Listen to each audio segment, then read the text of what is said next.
Voici Sophie Beauté.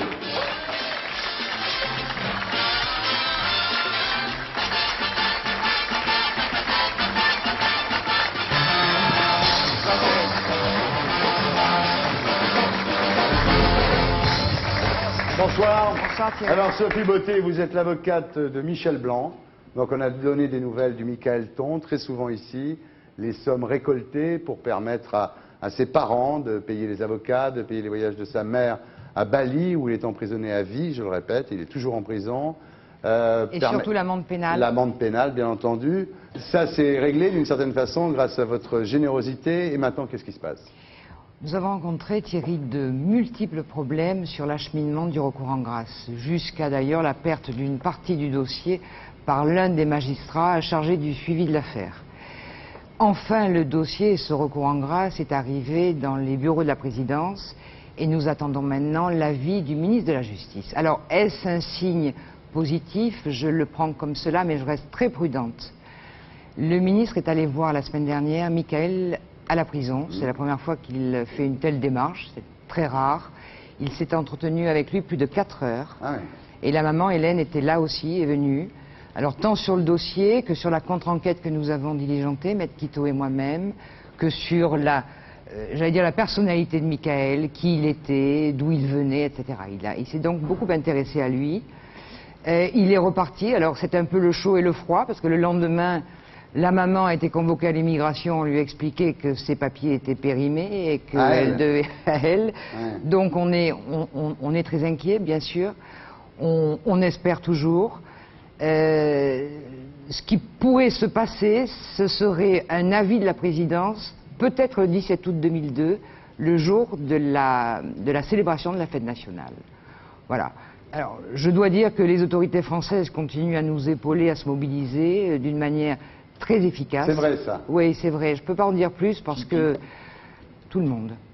Chirac, il est oui, le président, le Quai d'Orsay, et surtout l'ambassadeur sur place qui est d'une efficacité, d'une mobilisation formidable.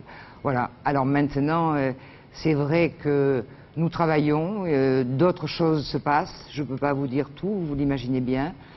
Et puis on croise les doigts et on espère pour le 17 août. Et puis si le 17 août, la décision rendue ne répond pas à nos attentes, eh bien peut-être nous prendrons d'autres mesures, nous verrons.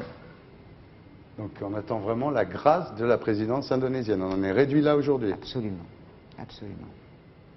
Voilà. Et c'est évident que si cette mesure n'intervenait pas, on se reverra peut-être en septembre et à ce moment-là... On continuera, nous. On continuera à se battre. Ouais. Et on ne désespère pas parce que il faut que je arrive, moi, la famille, tous, vous tous, nous tous, à sortir Michael. Il y a 4 jours, sa maman m'a téléphoné, il y a eu une sorte d'émeute à la prison. Il est sorti indemne de ça, il paraît qu'avec des couteaux et des canifs, des cutters, des dizaines de détenus entre eux se sont massacrés, il paraît que ça a été épouvantable. Il y a eu 2 morts à la maison d'arrêt de Denpasar. Et on est très inquiet, parce qu'on est inquiet pour sa survie. Et d'un côté, les autorités lui ont donné aussi quelques signes d'humanité, puisqu'il a pu se faire soigner, il était fatigué, il était malade, il a reçu des soins à l'extérieur de la prison. Donc c'est vrai que... Mais c'est le chaud et le froid. Oui, on espère beaucoup, mais on est très inquiet. Combien de jours il est là-bas? 2 ans et demi. Oui, parce que la seule chose qu'on demande, nous, c'est pas qu'il soit exempté de peine, c'est qu'il fasse en France une peine pour ce qu'il a fait de mal, quoi, c'est tout. 2 ans et demi, c'est bien, déjà. Déjà 2 ans et demi, en France, il aurait pris 4 ans, normalement. Non, moins que ça. Moins que ça. En tout cas, à Marseille, il aurait pris 18 mois. Je pense que dans le tribunal correctionnel de Paris, il aurait pris à peu près ça, 2 ans aussi. Non. Il a maintenant largement subi la peine à laquelle il aurait été condamné s'il était coupable, ce qu'il conteste et ce que nous contestons aussi, puisque nous pensons qu'il ne l'est pas. Mais en tout cas, nous pensons que 2 ans et demi dans cette souffrance, dans cette détention misérable, vraiment ça suffit. Merci de ce que vous faites pour lui. Et comptez sur nous. On sera là en septembre pour aider Michael Blanc comme nous le faisons depuis 2 ans. Merci Sophie. Merci à vous tous.